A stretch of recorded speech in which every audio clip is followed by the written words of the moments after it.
Goo is an internet portal site. For this campaign, we focused on the service for which Goo has an unparalleled advantage. When a user inputs a question in the Answer It Goo service, someone out there answers it. Of the over 1 million questions, 99.2% have been answered. The objective is to augment Answer It Goo service recognition, as well as the diversity of the questions.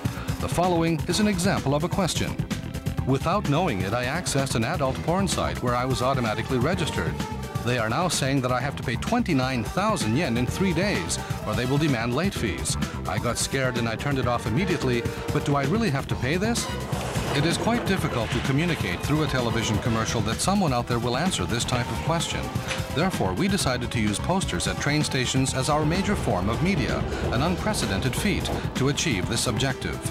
Over 80% of people in the Tokyo and Osaka areas commute on trains and subways. Over 10 million people pass by posters within train stations at least 20 times a week.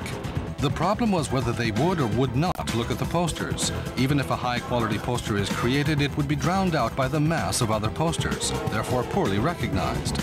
Thus, we purchased all the advertising space at all train stations in Tokyo and Osaka, instead of using the budget for a TV commercial. We discovered that the advertising spaces in over 600 stations cost the same as a small-scale TV spot campaign. Until now, television commercials were the only way for advertising reach to surpass 50%. However, this poster campaign went beyond convention. 30 types of posters showed the diversity of the questions. Media became engrossed in this extraordinary spectacle, and the campaign received much exposure. Post-campaign, access to Answer It Goo increased by 400%. In order to increase visibility for Answer It Goo, we conducted the Question of the Week Goo Challenge, difficult questions unanswerable without a search engine. We offered a monetary prize to the first user that input the correct answer on Goo. The first question was shown on a giant screen in Ginza. It's now 6 p.m. I suddenly have this urge to go to the safari in Kenya. If I could leave right now, at the earliest, how many hours and minutes later would I be in Nairobi? The answer was 24 hours and 10 minutes.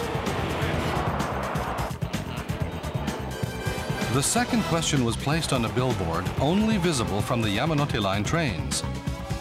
People who could not read the entire question hopped on the train going the other way to catch another glimpse. Then the next week, we told everyone to meet on a certain bridge. The question was written on the roof of a boat, only visible from this large bridge. Some people began searching immediately on their laptops. One girl quickly called her boyfriend to tell him what the question was.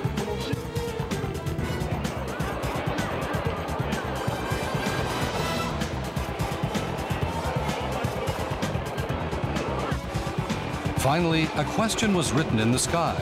We placed LEDs on a helicopter. This had never been done before.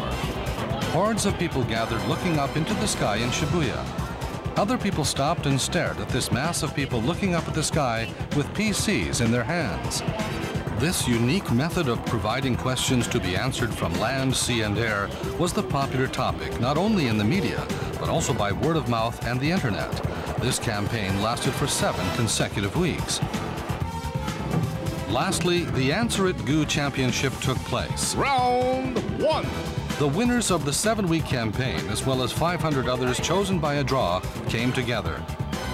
Round 2. Questions were posed one by one on stage, and the quickest respondents were chosen. The respondent with the highest number of accumulated points was awarded the Answer It Goo Championship. In addition to such unconventional use of the media, newspaper advertisements were also placed. With only guerrilla-like advertising methods, Goo would not be recognized as a trustworthy brand. Through newspapers, we succeeded in adding trust to the campaign. In the next-to-last newspaper ad of the campaign, we carefully introduced the advantages of Goo in a very conventional way. However, in the following day's paper, one reader's reaction was rather shocking. I saw yesterday's Goo ad. The description was too long and I didn't feel like reading it. It doesn't seem trustworthy. Can someone tell me the pros and cons of Goo? By the way, I'm a Yahoo user. We prompted users to exchange their evaluations of Goo on the Goo webpage. It's a well-known fact that user evaluations are more trusted than advertisements. Our campaign used posters as the main media. we increased our momentum through outdoor events and effectively used the traditional media, newspapers. This was an unprecedented media mix. Results far exceeded expectations, with a 400% increase in Answer It Goo traffic.